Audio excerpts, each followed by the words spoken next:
बिस्मिल्लाहिर्रहमानिर्रहीम। अच्छा जनाब, कल हमने डिस्कस किया था काफ़ी डिटेल के अंदर mortality rates, annual mortality rates या एनुअल डेथ रेट्स।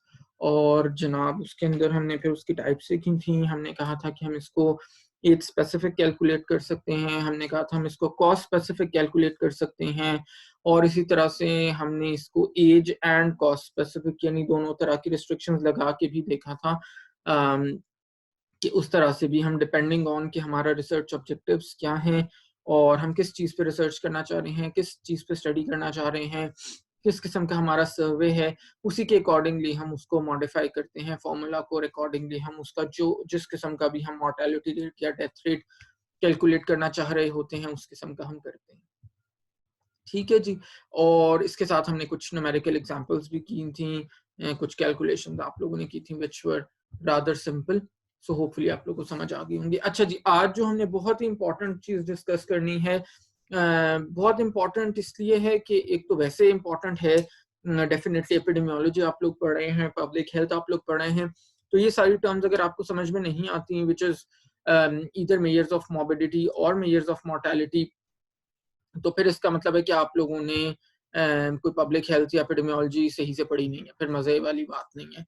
अगर कोई भी बंदा आपसे कहता है कि जनाब कोई हमें मेजर्स ऑफ मोर्टेलिटी की बात हो रही है, और कोई बंदा कहता है कि जी मेजर्स ऑफ मोर्टेलिटी क्या है या किस तरह से कैलकुलेट करते हैं, या इसी तरह मेजर्स ऑफ मॉर्बिडिटी की अगर बात हो रही है और अगर आप नहीं उसको कर सकते, तो इसका मतलब है फिर आपको पब्लिक हेल्थ या एपिडेमियोलॉजी का नहीं पता।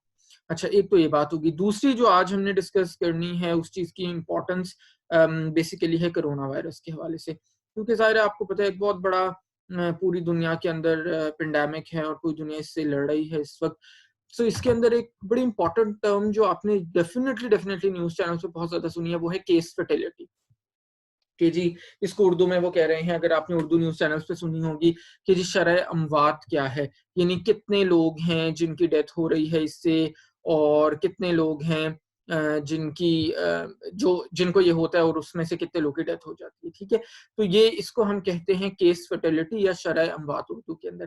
तो इस चीज को अंडरस्टैंड करना बहुत ही ज्यादा इंपॉर्टेंट है। अब केस फर्टिलिटी और मोर्टेलिटी रेट में बड़ा डिफरेंस होता है। केस फर्टिलिटी क्या होती है बेटे, मैं आपको फॉर्मूला लिखवा देता हूँ, फिर आप इसको हम फर्दर डिस्कस कर लेते हैं। Case fertility equals to case fertility equals to number of individuals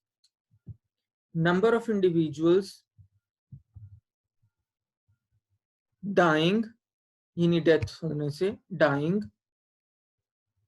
during a specified time period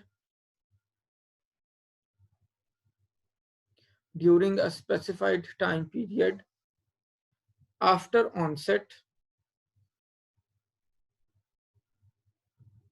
onset or diagnosis of a disease.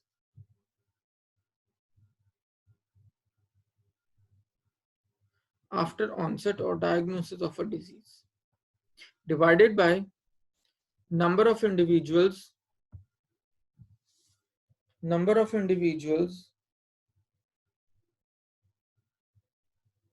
with the specified disease,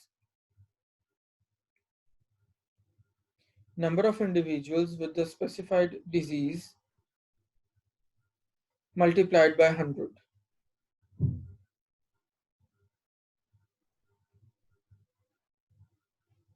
ठीक है जी। अच्छा, अब एक चीज तो आप पहले इसको अंडरस्टैंड कर लो कि जब हमने कहा हम मल्टीप्लाई 100 से कर रहे हैं, तो डेफिनेटली इसका क्या मतलब है? इसका मतलब है कि दिस इज अ परसेंटेज। ठीक है, किसी भी चीज को जब हम 100 से मल्टीप्लाई करते हैं तो वो परसेंटेज बन जाती है। जैसे हम कल डेथ रेट में बात कर रहे थे, मोर्टेलिटी रेट में, कि इंसिडेंस प्रेवलेंस की तरह 100,000 10,000 1 लाख किसी से भी मल्टीप्लाई कर सकते हैं। तो केस फर्टिलिटी में जनरली हम इसको एज अ परसेंटेज कैलकुलेट करते हैं, यानी परसेंटेज कैलकुलेट करने का मतलब ही ये है कि ये पर 100 होता है। देखो सेंट 100 को कहते हैं, ठीक है, तो परसेंटेज जब हम कहते हैं तो दैट मीन्स पर 100। तो इसका ऑब्वियस सा मीनिंग है कि केस फर्टिलिटी को हम हमेशा 100 से ही मल्टीप्लाई करेंगे। अच्छा, केस फर्टिलिटी को अंडरस्टैंड करने के लिए आप अटैक रेट को भी अपने माइंड में ला सकते हो, वो जो था फूड स्पेसिफिक अटैक रेट। क्या होता था बेटे, वो फूड स्पेसिफिक अटैक रेट में हम न्यूमरेटर में लेते थे उन लोगों को जिन्होंने एक सर्टेन खाना खाया और उसकी वजह से वो बीमार हो गए, डिवाइडेड बाय वो लोग जिन्होंने वो खाना खाया। तो बिल्कुल उसी तरह से केस फर्टिलिटी के अंदर न्यूमरेटर में हम वो लोग ले रहे हैं जिनको, फॉर एग्जांपल कोरोना की केस फर्टिलिटी अगर हमने कैलकुलेट करनी है तो न्यूमरेटर में वो लोग आएंगे जिनको कोरोना की वजह से डेथ हो गई, डिवाइडेड बाय वो लोग जिनको कोरोना हुआ, मल्टीप्लाइड बाय 100। यानी कि आप जो इस वक्त सुन रहे हो, WHO कह रहा है कि कोरोना वायरस की जो केस फर्टिलिटी है वो दुनिया में तकरीबन 3 to 4% है। तो इसका ये मतलब है कि जनाब लेट से 100 लोगों को हो गया कोरोना, ठीक है, डिनोमिनेटर कितना आ जाएगा, 100। डिनोमिनेटर में क्या है, number of individuals with the specified disease. Late से मैं बात कर रहा हूँ एक कंट्री की, ओके, न्यूजीलैंड की। न्यूजीलैंड में जनवरी से लेकर मार्च तक 3 महीनों की मैंने कोरोना की केस फर्टिलिटी कैलकुलेट करनी है। लेट से जनाब मैंने जब डेटा कलेक्ट किया तो मुझे पता चला कि न्यूजीलैंड में फर्स्ट जनवरी से लेकर 31 मार्च तक कोरोना के बेसिकली 100 केसेस थे। तो मेरा डिनोमिनेटर क्या आ जाएगा, 100 आ जाएगा, यानी number of individual with the specified disease. अब मैंने जनवरी से लेके मार्च तक का जब डेटा फर्दर स्टडी किया तो मुझे पता चला कि उन 100 लोगों में से जिनको कोरोना वायरस था 3 लोगों की डेथ हो गई। यानी ये 3 लोग क्या हुए, number of individuals dying during a specified time after disease onset और डायग्नोसिस, ठीक है। 3 जो है, 3 लोग की अगर डेथ हुई तो 3 मेरा क्या आ जाएगा, न्यूमरेटर। यानी दैट मीन्स मेरा फॉर्मूला बन जाएगा case fertility equals to 3 divided by 100 multiplied by 100। वो जो मल्टीप्लाई करें 100 से वो कांस्टेंट है, वो हमने, क्योंकि केस फर्टिलिटी परसेंटेज में है तो हमने 100 से ही मल्टीप्लाई करना है। तो दैट मीन्स 100 से कैंसिल आउट हो जाएगा, we are only left with 3%। इसका मतलब है हम ये कह सकते हैं कि न्यूजीलैंड में जनवरी से लेके मार्च तक जो कोरोना का केस फर्टिलिटी था वो 3% था, ठीक है। सो इन अदर वर्ड्स, अच्छा WHO भी यही कह रहे हैं 3 to 4%। इन अदर वर्ड्स जब हम ये बात कर रहे हैं कोरोना की तो हमें ये चीज जहन में रखनी चाहिए कि केस फर्टिलिटी की अगर हम बात करें कोरोना वायरस की तो वो बहुत ज्यादा नहीं है, कुछ डिजीजेस का केस फर्टिलिटी बहुत ज्यादा है। तो दैट मीन्स कि हमें डेफिनेटली प्रिवेंशन तो करनी है, सोशल डिस्टेंसिंग करनी है, क्वारंटीन करना है, लेकिन हमें बहुत ज्यादा पैनिक करने की जरूरत नहीं है। अगर 100 लोगों को कहीं पे भी कोरोना हो रहा है तो उसमें से डेथ सिर्फ 3 या मैक्सिमम 4 लोगों की हो, ठीक है। तो इसको हम कहते हैं case fertility. So case fertility calculate करना बहुत बहुत बहुत ज्यादा इंपॉर्टेंट, ठीक है। अच्छा, अब ये अंडरस्टैंड करो कि केस फर्टिलिटी और डेथ रेट में क्या डिफरेंस था। डेथ रेट बेटे हम ले रहे थे टोटल पॉपुलेशन में से, केस फर्टिलिटी हम ले रहे हैं उन लोगों में से जिनको वो पर्टिकुलर डिजीज हुई है। तो ये मेजर डिफरेंस है दोनों के अंदर। मैं रिपीट कर देता हूँ, केस फर्टिलिटी में हम लेते हैं डिनोमिनेटर में वो लोग जिनको ये डिजीज हुई है। On the other hand death rate में हम डिनोमिनेटर में लेते हैं टोटल पॉपुलेशन। यही मेजर डिफरेंस है इन दोनों के अंदर। तो ये चीज को आपने बहुत अच्छे से अंडरस्टैंड करना है कि केस फर्टिलिटी जब पूछी जा रही है तो इसका मतलब है कि हमारे क्या परसेंटेज है उन लोगों की जिनको एक सर्टेन डिजीज होती है और उसमें से उनकी डेथ हो जाती है। और जब हम डेथ रेट की बात करें तो इसका सिंपली ये मीनिंग है कि जनाब डेथ कितने लोगों की हो रही है टोटल पॉपुलेशन के अंदर से, ठीक है। अगर हम even cost specific death rate की भी बात करें तो आपने उसके डिनोमिनेटर में भी देखा था। यानी लेट से मैं आपको ये कहता हूं कि जनाब कोरोना वायरस का एक तरफ केस फर्टिलिटी और एक तरफ कोरोना वायरस का कॉस्ट स्पेसिफिक डेथ रेट है। तो केस फर्टिलिटी तो सिंपल ये है कि 100 लोगों को कोरोना वायरस हुआ, उसमें से डेथ कितनों की हुई।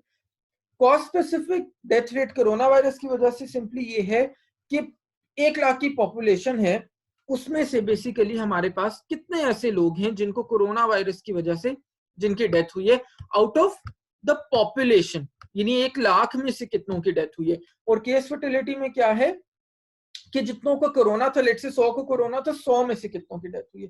तो ये दोनों में मेजर डिफरेंस है और बड़ा इंपॉर्टेंट है इस डिफरेंस को अंडरस्टैंड करना।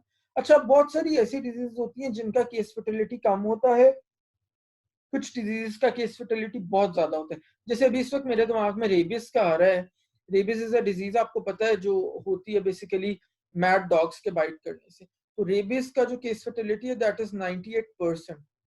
ठीक है, तो रेबीज की अगर यानी हर 100 लोगों को अगर रेबीज होता है तो उसमें से डेथ के चांस 98 लोग की उसमें से डेथ हो जाती है। तो रेबीज की अगर हम बात करें तो डेफिनेटली डेफिनेटली रेबीज एक केस फर्टिलिटी के हिसाब से बहुत बड़ी डिजीज है, और उसके अंदर हमें definitely we should be worried कि जनाब अल्लाह ना करे अगर किसी को रेबीज हो जाए तो उसके डेथ होने के बहुत ब्राइट चांसेस हैं, ब्राइट इन द सेंस कि बहुत ज्यादा चांसेस हैं। ठीक है, तो this is something very important. अच्छा 2:15 हो गए हैं, आप लोग अपनी अटेंडेंस मार्क कर सकते हैं, जिसकी रह जाए, वैसे तो आप लोगों को सबको तरीका आ गया, जिसकी रह जाए वो फिर मुझे बता दें, मैं बाद में उसकी मार्क कर लेता हूँ।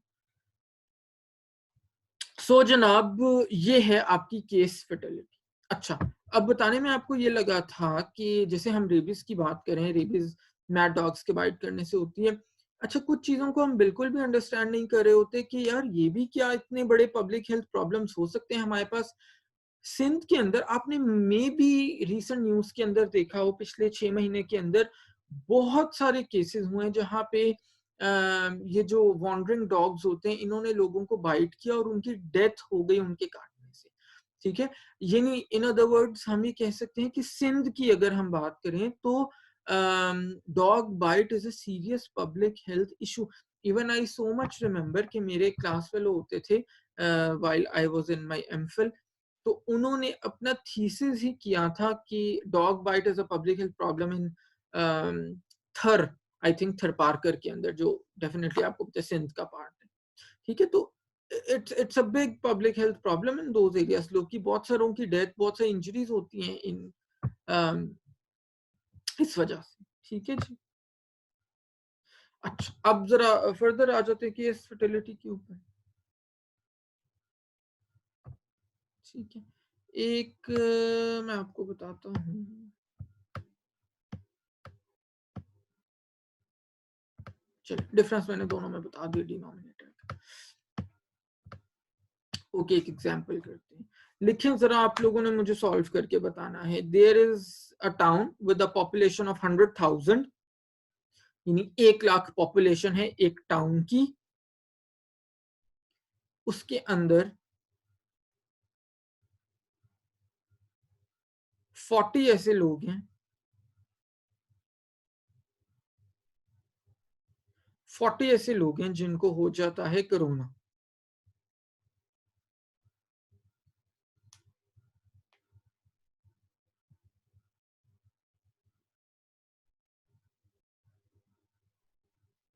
और उस 40 में से 36 की डेथ हो जाती है कोरोना से। 40 में से 36 की डेथ हो जाती है कोरोना से। आप लोगों ने कैलकुलेट करके देनी है मुझे मॉर्टेलिटी रेट कोरोना का इस टाउन में और केस फर्टिलिटी कोरोना का।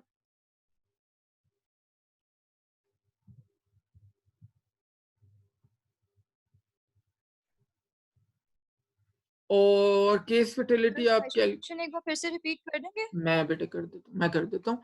मैंने कहा आपके पास पॉपुलेशन है एक टाउन की 100,000, उसमें 40 ऐसे लोग हैं जिनको कोरोना वायरस हो गया, उन 40 में से 36 लोगों की डेथ हो जाती है। 40 में से 36 की डेथ हो जाती है। आप लोगों ने कैलकुलेट करना है इसका मॉर्टेलिटी रेट, और मॉर्टेलिटी रेट आप लोग मुझे कैलकुलेट करके बताओगे पर 10,000, पर 10,000, और इसके साथ आपने कैलकुलेट करना है केस फर्टिलिटी। चलें करें कैलकुलेट।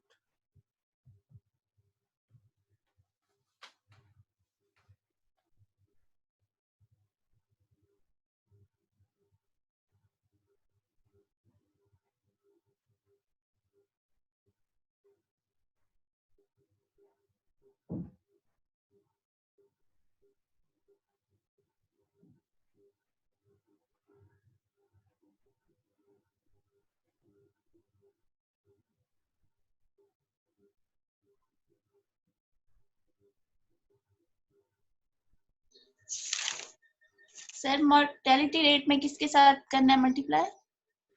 मैंने कहा मोर्टेलिटी रेट आपने कैलकुलेट करना है पर 10,000 पर 10,000।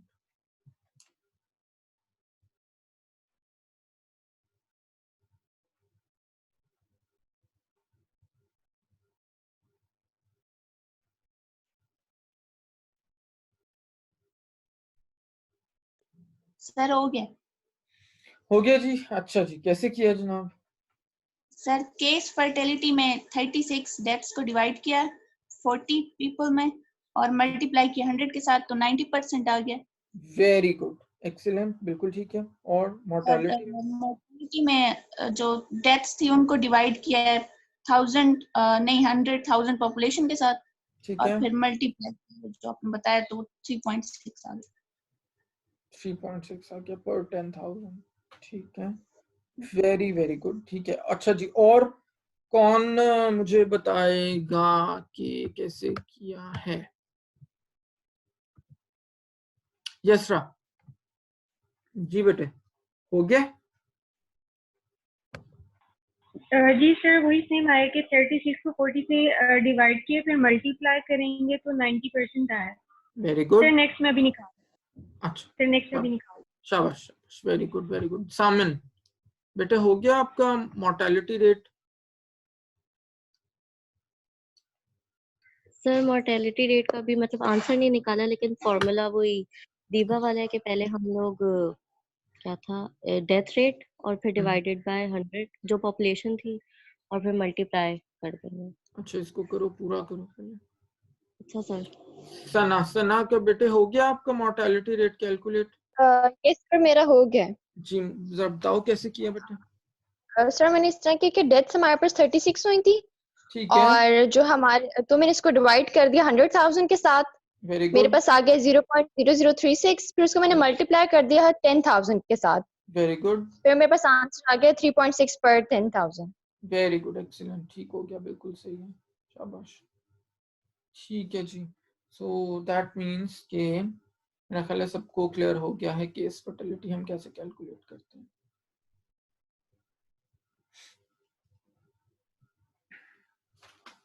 ठीक है जी, अगर किसी का कोई क्वेश्चन है तो वो जरूर कर सकता है।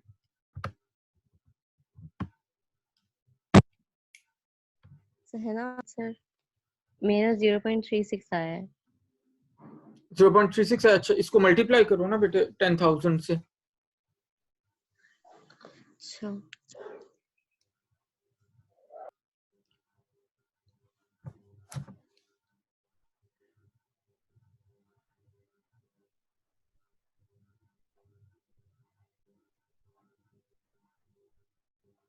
Excuse me sir. जी बेटा।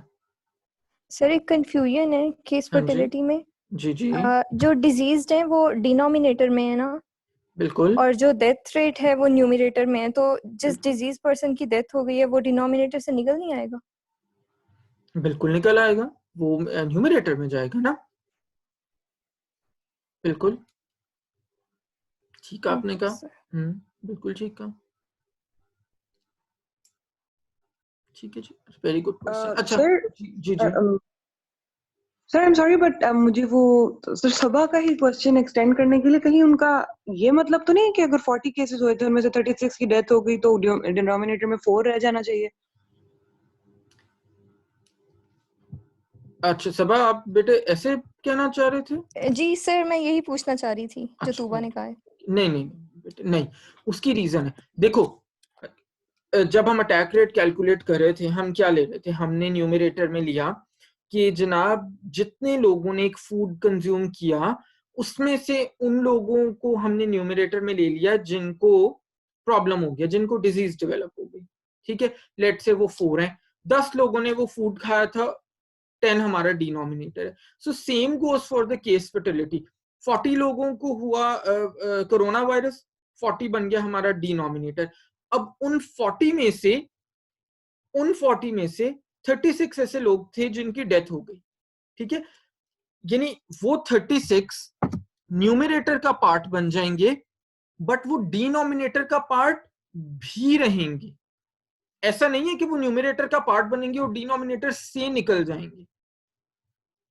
ठीक है, वो आप इस सेंस में पूछो ना जो हम इंसिडेंस में कर रहे थे कि जी जैसे ही हमारा जो एट रिस्क इंडिविजुअल है उसको डिजीज हुई, वो डिनोमिनेटर से निकल के न्यू केस बन जाएगा। वहां पे ऐसा ही था, वहां पे ऐसी था, वहां पे वो डिनोमिनेटर से निकल जाता है क्योंकि अब वो एट रिस्क नहीं ना रहा। वहां पे रीजन ये थी, उसको हम डिनोमिनेटर से इसलिए माइनस कर देते थे, इसलिए निकाल देते थे कि जब एक बंदे को ऑलरेडी, मुझे अगर डायबिटीज है तो मैं डायबिटीज के लिए एट रिस्क कैसे हूं? मुझे तो ऑलरेडी डायबिटीज है ना, रिस्क वाला तो चक्कर ही खत्म हो गया, मुझे तो वो डिजीज ऑफ इंटरेस्ट हो गई। तो वहां पे हम इसलिए डिनोमिनेटर में से माइनस कर देते थे। ठीक है, यहाँ पे हम इसलिए डिनोमिनेटर में से माइनस नहीं कर रहे क्योंकि हम ये देख रहे हैं कि जितने लोगों को डिजीज है उतने से कितनों की डेथ हुई है। तो अब अगर मेरी डेथ भी हो रही है कोरोना से, लेकिन वो कोरोना भी तो मुझे है ना, इसका मतलब है डेथ की वजह से वो मुझे मेरे न्यूमरेटर में रख रहा है और कोरोना होने की वजह से वो मुझे मेरे डिनोमिनेटर में रख रहा है। तो दोनों एंड पे मैं आऊंगा अगर मेरी डेथ हो रही है। ठीक है, अब क्लियर हुआ सबा और Tuba? Yes sir, thank you sir. Yes sir. ठीक, अच्छा एक और बेटे बड़ी इसमें इंपॉर्टेंट चीज है अंडरस्टैंड करने वाली। अच्छा, अब जैसे हम कह रहे हैं कि जो इसका न्यूमरेटर है केस फर्टिलिटी का, वो क्या है? डेफिनेटली वो डेथ्स हैं जो उस डिजीज से हो रही हैं। किस डिजीज से हो रही है? जो डिजीज में जाहिर है हम इंटरेस्टेड हैं, जो हमारा डिजीज ऑफ कंसर्न है, जो हमारा डिजीज अंडर रिसर्च है।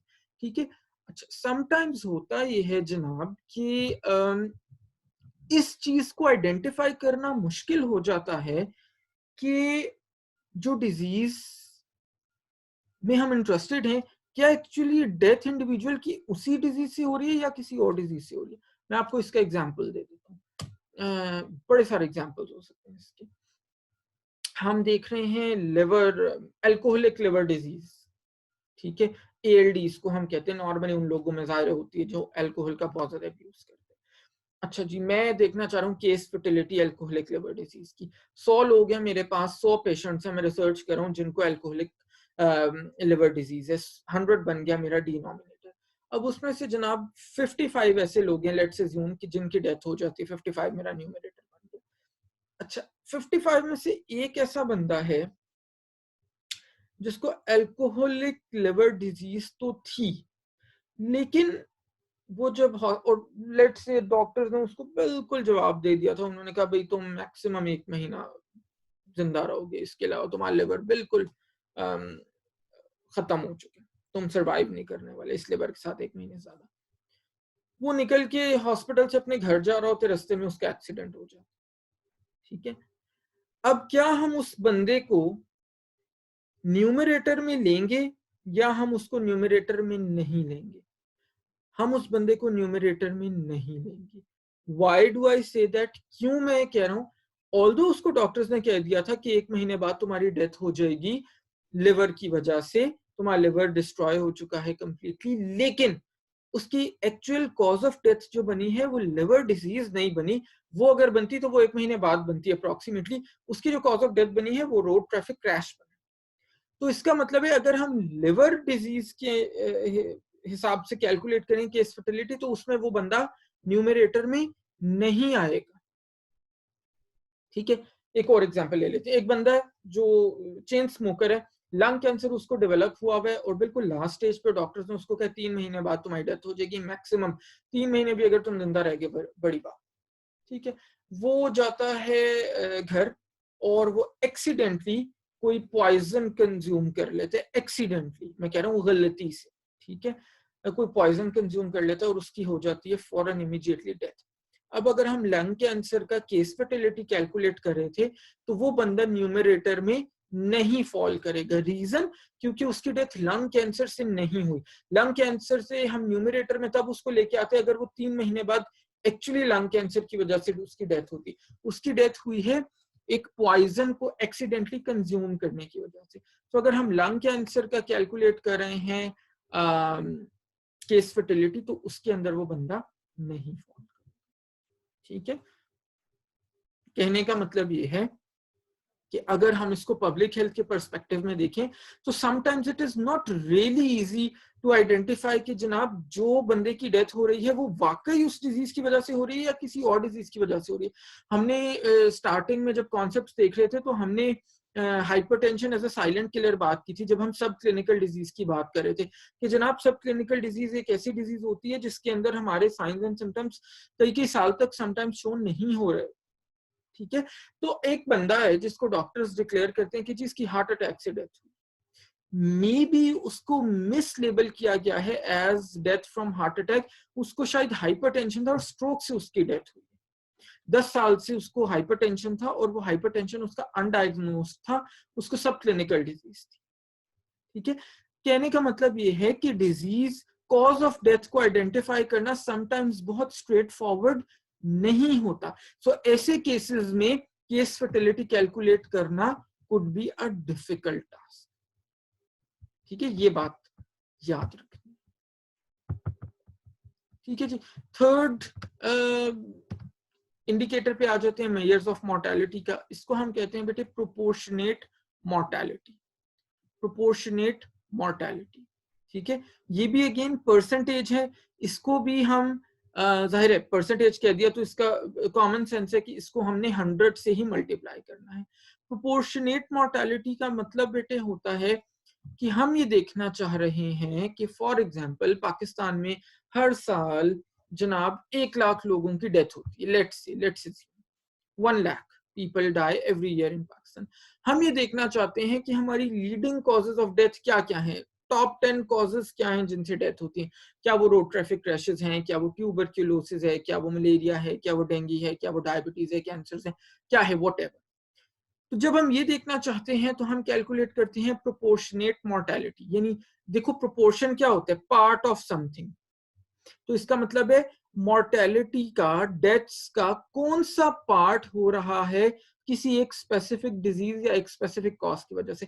मैं आपसे कहता हूं जी मैंने पाकिस्तान में देखना है डायबिटीज का प्रोपोर्शनेट मोर्टेलिटी, तो इसका मतलब है मैं देख रहा हूं कि अगर पाकिस्तान में टोटल 100 लोगों की डेथ होती है एक दिन में, तो उन 100 में से डायबिटीज की वजह से कितने लोग की डेथ होती है। Simply this is proportionate mortality, ठीक है। फॉर्मूला मैं आपको बता देता हूं, आप लोग लिख लो। फॉर्मूला क्या होता है, प्रोपोर्शनेट मोर्टेलिटी फ्रॉम सीवीडीज, मैं एग्जांपल के तौर पे सीवीडीज ले रहा हूं। Proportionate mortality from CVDs in Pakistan, proportionate mortality from CVDs in Pakistan in 2019, क्योंकि ऑब्वियसली 2020 की हम अभी कैलकुलेट नहीं कर सकते, वो पूरा गुजरा नहीं है, लास्ट ईयर 2019 ही पूरा गुजरा है, से फॉर एग्जांपल हम उसका कैलकुलेट करें। Proportionate mortality from CVDs in Pakistan in 2019 equals to number of deaths from CVDs, number of deaths from CVDs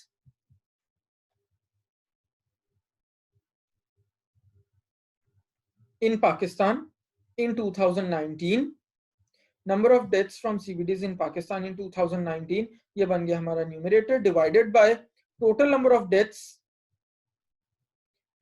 deaths in Pakistan in 2019, और ऑब्वियसली जैसे मैंने बताया ये परसेंट है तो मल्टीप्लाइड बाय 100।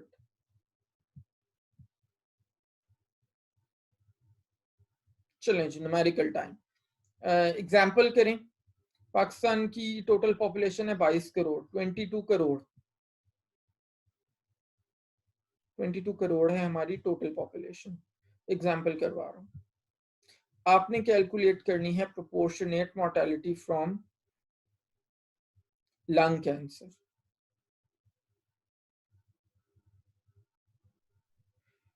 सर इसको एक दो बार प्लीज रिपीट कर देंगे। मैं रिपीट कर देता हूं, मैंने बताया पाकिस्तान की टोटल पॉपुलेशन है 22 करोड़, 22 करोड़। आप कैलकुलेट करने जा रहे हैं proportionate mortality from lung cancer.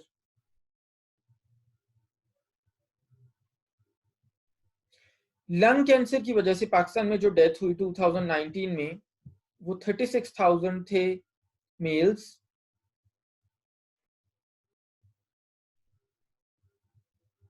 और 18,000 थे फीमेल्स।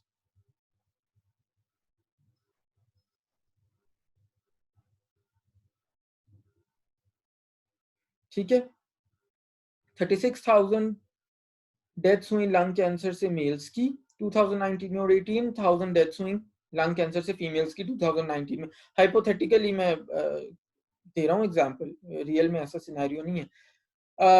जो टोटल डेथ्स हुई 2019 में पाकिस्तान में वो थी 6 लाख। कितनी थी? 6 लाख। आपने कैलकुलेट करना है proportionate mortality from lung cancer.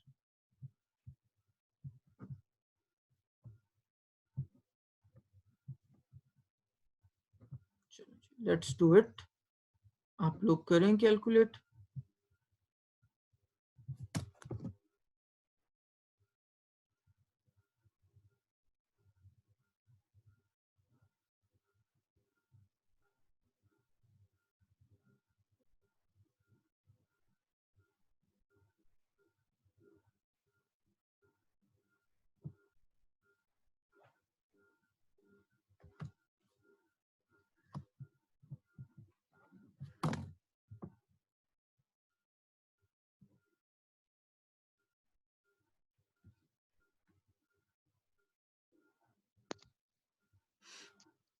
Sir मैंने कर लिया। ओके, जस्ट अ मिनट, मैं आपसे पूछता हूँ।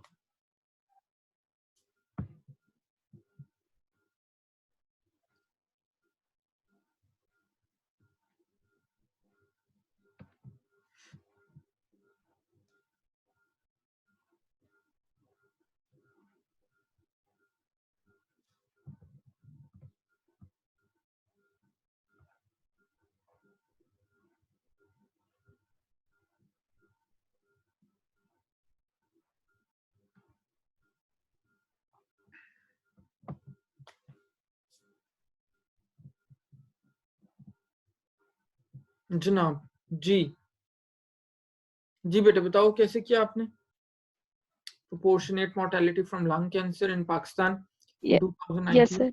जी सर 6 लाख को डिवाइड किया है 54,000 पे, तो आंसर आया 11.11। 6 लाख को डिवाइड किया। अच्छा ठीक है, और कोई निम्रा के अलावा?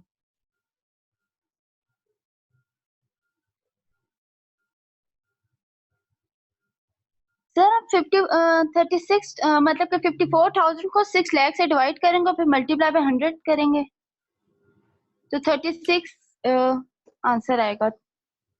क्या आंसर आएगा? 36,003। 9% आ रहा है मेरा। यस सर 9% आ रहा है। सबा इज सेइंग 9%। कैसे बेटे सबा किया 9%? सर हमने मेल और फीमेल का जो डेथ रेट था उसको एड अप किया है, फिर डिवाइड किया टोटल पॉपुलेशन से, वो 6 लाख थी, और ठीक फिर है। 100 से मल्टीप्लाई किया। नहीं, टोटल पॉपुलेशन नहीं, 6 लाख थी। क्या चीज 6 वो लाख थी? Total death rate. Total deaths, बिल्कुल ठीक है। अच्छा वेरी गुड, ठीक है, सबा ने बिल्कुल सही किया बेटे। आपका निम्रा थोड़ा सा आपने जल्दी में उल्टा कर दिया। अच्छा पहली चीज तो ये कि जो मैंने आपको सेपरेटली बताया था मेल की इतनी डेथ्स हुई, फीमेल्स की इतनी डेथ्स हुई, वो सिर्फ थोड़ा सा कंफ्यूज करने के लिए था। जाहिर आपने दोनों को ऐड करना था। 36 + 18 54,000 बन गया। देखो न्यूमरेटर में हम प्रोपोर्शनेट मोर्टेलिटी कैलकुलेट कर रहे हैं ना, तो इसका मतलब है नंबर ऑफ डेथ्स जो हमारी हो रही हैं बेसिकली लंग कैंसर से, वो कितनी है? 54,000। अब जनाब टोटल डेथ्स कितनी थी एक साल में? वो थी 6 लाख। तो 54,000 डिवाइडेड बाय 6 लाख यानी 600,000, मल्टीप्लाई कर दिया आपने इसको 100 से, तो आपके पास क्या आ गया? 9%। परसेंट कहाँ से आया? क्योंकि प्रोपोर्शनेट मोर्टेलिटी हम कैलकुलेट परसेंट में करते हैं, 100 से जो मल्टीप्लाई किया था तो परसेंट आ गया। अच्छा मुझे जरा फटाफट से इसी का केस फर्टिलिटी कैलकुलेट करके दिखा दो। लंग कैंसर का इसी डेटा को लेके केस फर्टिलिटी कैलकुलेट कर दो।